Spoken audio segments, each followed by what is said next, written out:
আজকের কোশ্চেনটা হচ্ছে আমাদের কম্পাউন্ড ইন্টারেস্টের RRB group D previous year question. এরকম কোশ্চেন কিন্তু অনেকটাই আসে।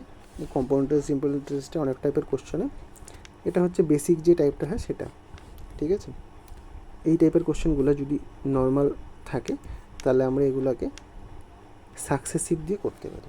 আজকে সেটাই দেখবো। প্রথমে কোশ্চেনটা দেখে নিই। কোশ্চেনটা বলছে যে the amount on a some of 6,800 at 15% per annum compounded annually in 2 years time will be।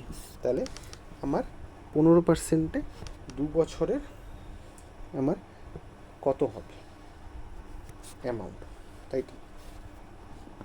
তাহলে আমার ক্যাপিটাল যেটা সেটা হচ্ছে 6,800, 6,800, ঠিক আছে। আমার রেশিও হচ্ছে 50%, রেট হচ্ছে 50, মানে 15% আমি যদি ভাঙি তাহলে আমি এটাকে লিখতে পারি হচ্ছে 3/20। আর সাকসেসিভে করতে গেলে এটা আমি লিখতে পারি যে 20, আর যদি 3 যদি অ্যাড করি তাহলে 23। তাহলে 20 থেকে 23 হবে প্রথম বছর, তারপরের বছর আবার সেম 20 থেকে 23 হবে। এবার যদি সাকসেসিভ আমি যদি করি তাহলে কত হচ্ছে, 2 দুগুণে 4 মানে 400, 400 আর 23। এখানে আমি 23-এ ইয়েটা করে নিই, 3 তারিখকে 9, 3 দুগুণে 6, 6 12, 2 হাতে 1, 2 দুগুণে 4 আর 1 5, 529, ঠিক আছে। এই যে 400 যে আসলো, এই 400 তো আমার কাছে ক্যাপিটাল, কিন্তু আমার কাছে ক্যাপিটাল হচ্ছে কত, 6800। তাহলে এটাকে যদি কাটাকাটি করি তাহলে কত হচ্ছে, 4 17 68, তাহলে 4 1 4, ঠিক আছে, 5 6 28, 4 7 28, 4 17 68।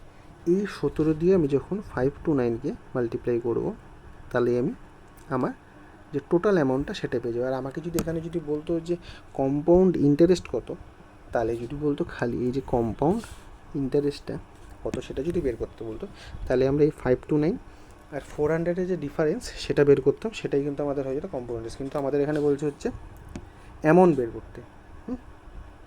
অ্যামাউন্টটা যদি বের করতে চাই কম্পাউন্ড ইন্টারেস্টের সাথে, তাহলে আমাকে এইটা মাল্টিপ্লাই করতে হবে।